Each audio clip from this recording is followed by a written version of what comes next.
Hello friends, स्वागत है आप सभी का एक बार फिर से मेरे यूट्यूब चैनल कहानियों का सफ़र में। आज मैं आपके लिए एक नई कहानी लेकर आई हूँ, लेकिन उससे पहले अगर अभी तक आपने मेरे चैनल को सब्सक्राइब नहीं किया है तो प्लीज़ मेरे चैनल को सब्सक्राइब कीजिए और साथ ही बेल बटन को प्रेस कीजिए ताकि मेरी आने वाली कहानी आप तक आसानी से पहुँच सके।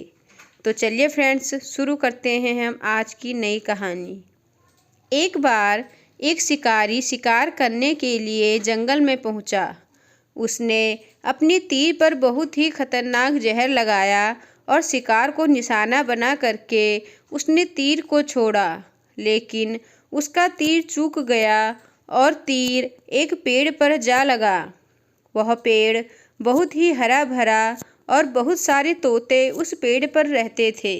जैसे ही वह जहरीला तीर उस पेड़ पर जाकर लगा, वह पेड़ धीरे धीरे सूखने लगा और उस पेड़ पर जो भी तोते रहते थे वह एक एक करके उस पेड़ को छोड़कर जाने लगे। उस बड़े से पेड़ के कोटर में एक बहुत ही बूढ़ा तोता रहता था, जो बहुत ही धर्मात्मा और अच्छे मन का था। सभी तोते उस पेड़ को छोड़कर जाने लगे थे, लेकिन वह बूढ़ा तोता जाता था, दाना लेकर के आता और उसी कोटर में आकर बैठ जाता था, परंतु उस पेड़ को छोड़ने को तैयार नहीं था। बूढ़े तोते के साथियों ने कई बार आकर के उसे समझाया कि यह पेड़ सूख रहा है और किसी दिन गिर भी जाएगा, चलो किसी और पेड़ पर चलकर रहा जाए, परंतु वह बूढ़ा तोता वहाँ से जाने को तैयार नहीं हो रहा था। अब यह बात देवराज इंद्र तक पहुँची। उन्हें बताया गया कि एक तोता है, वह जिस पेड़ पर रहता है उस पेड़ पर एक जहरीला तीर लगने के कारण सूखने, गिरने और ख़त्म होने के कगार पर आ पहुँचा है, और एक बूढ़ा तोता अभी भी वहीं पर रह रहा है।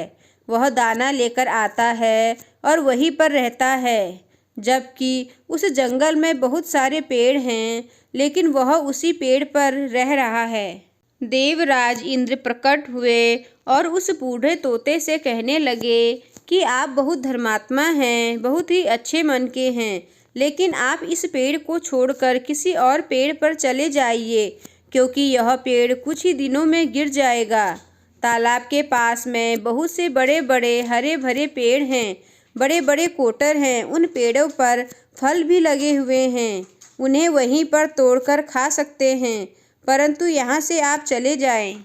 तोता बोला, माफ़ कीजिएगा, इस पेड़ ने मुझे जीवन दिया है, शिकारियों से मेरी रक्षा की है, हर मौसम में मेरे साथ रहा है, ये कोटर मेरा घर है, यहाँ मैं पला बड़ा हूँ, इस पेड़ को मैं छोड़कर कैसे जा सकता हूँ? इस पर संकट आया है तो क्या मैं इसे छोड़कर चला जाऊँ? मैं ऐसा कभी नहीं कर सकता। देवराज इंद्र तोते के इस बात से बहुत प्रसन्न हुए। उन्होंने तोते से कहा, मैं आपके इस बात से बहुत ही खुश हूँ, मांगो जो आपको मांगना हो। उस बूढ़े तोते ने कहा, मुझे बस इतना मांगना है कि जिस पेड़ ने मुझे जन्म दिया, जहाँ मैं रहा, पला बढ़ा, जिसे आप मेरी जन्मभूमि कह सकते हो, आप इसे फिर से वैसा ही हरा भरा कर दो जैसा यह पहले था। देवराज इंद्र ने अमृत से उस पेड़ को सींच दिया और पहले की तरह हरा भरा कर दिया। अब वापस से उस पेड़ पर बाकी तोते भी आकर रहने लगे और वह बूढ़ा तोता कुछ समय तक और जिंदा रहा, फिर उसकी मृत्यु हो गई और वह स्वर्ग में चला गया। इस कहानी से हमें यह सीख मिलती है कि जब भी किसी इंसान का बुरा दौर आता है तब वह टूटा हुआ होता है, उसे किसी के सहारे की ज़रूरत होती है, किसी की आवश्यकता होती है। अगर आप ऐसे समय में उसे छोड़कर चले जाएंगे, उससे बात नहीं करेंगे, मुंह मोड़ लेंगे, तो आपसे बुरा कोई नहीं है, क्योंकि आप किसी के सुख का साथी बने या ना बने, लेकिन आपको हमेशा किसी के दुख का साथी ज़रूर बनना चाहिए। तो दोस्तों, आपको आज की कहानी कैसी लगी मुझे कमेंट कर ज़रूर बताएं, और अगर आपको ये कहानी पसंद आई हो तो अपने दोस्तों के साथ ज़रूर शेयर करें। धन्यवाद।